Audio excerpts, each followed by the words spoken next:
2020க்கு முன்பு செங்கல்பட்டில் வசிக்கும் என் அலுவலக நண்பர் கூறியது இந்த உண்மை கதை. செங்கல்பட்டு நகரின் மருத்துவக் கல்லூரி கிரவுண்ட் சுமார் 200 ஏக்கர் பரப்பளவில் இருக்குமாம். கிரிக்கெட் கிரவுண்ட் காடு என்று அடர்ந்து இருக்குமாம். அங்கு அதிகாலையிலும் மாலையிலும் நூற்றுக்கணக்கானோர் நடைபயிற்சி செய்து கொண்டிருப்பார்களாம். அதிகாலையில் நடக்கும் நபர்களுக்கு ஒரு பாட்டியை தெரியும். அந்த பாட்டிக்கு 70 வயதிற்கு மேல் இருக்குமாம். அந்த கிரவுண்டில் இருக்கும் காய்ந்த புற்களை வெட்டி எடுத்து போவாராம். அதை வைத்து துடைப்பம் செய்து தெரு தெருவாகச் சென்று விற்பனை செய்வாராம்.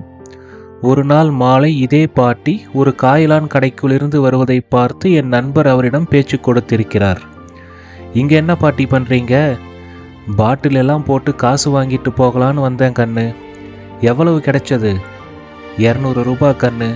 நீங்கள் தொடப்பமும் விற்கிறீங்க தானே? ஆமாம் கண்ணு. மேற்கொண்டு விசாரித்ததில் விஷயம் இதுதான். அவருடைய மருமகள் தலை பிரசவத்தின் போது இறந்துவிட்டாள். அந்த பாட்டியின் மகனும் வேறு ஒரு பெண்ணை மணந்து கொண்டான். இந்த பாட்டியையும் பேத்தியையும் வீட்டை விட்டு துரத்தி விட்டான். தன் பேத்தியை வளர்க்கத்தான் இத்தனை போராட்டமும். ஒரு நாளைக்கு எவ்வளவு பாட்டி சம்பாதிப்பீங்க? 200 400 கிடைக்கும் கண்ணு. காலையில் புல்லறுத்து தொடப்பம் செஞ்சு மதியம் வரைக்கும் 4-5 தெருவுக்கு போய் விற்பேன். கொடுக்கறத வாங்கிக்கிறதுனால எல்லாமே வித்துடும். மதியம் ஒரு ஹோட்டலில் பாத்திரம் தேய்ப்பேன். ராத்திரிக்கு அவங்களே சாப்பாடு தந்துடுவாங்க. எனக்கும் என் பேத்திக்கும் அது போதும். அதற்கு பிறகு அவர் சொன்னது தான் ஹைலைட்டே. ராத்திரி 9 மணிக்கு மேலே திரும்ப கிரவுண்டுக்கு போனால் அங்கே எல்லாரும் குடிச்சிக்கிட்டு இருப்பாங்க. எப்படியும் ஒரு 20 - 25 பீர் பாட்டில் கிடைக்கும்.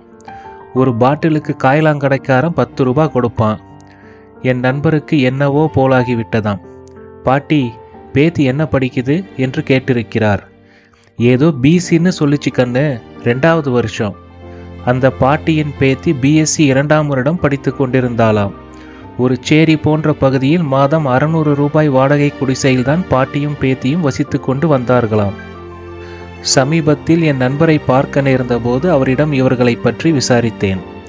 பரவாயில்லையே, எப்போ சொன்னதை இப்போ ஞாபகம் வச்சிருக்கீங்களே. அட சும்மா சொல்லுங்க, பாட்டியும் பேத்தியும் எப்படி இருக்காங்க? அவர் லேசான சங்கடத்துடன், அந்த பொண்ணு பேரெல்லாம் எழுதிடாதீங்க. அந்த பாட்டி கொரோனாவில் இறந்துட்டாங்க.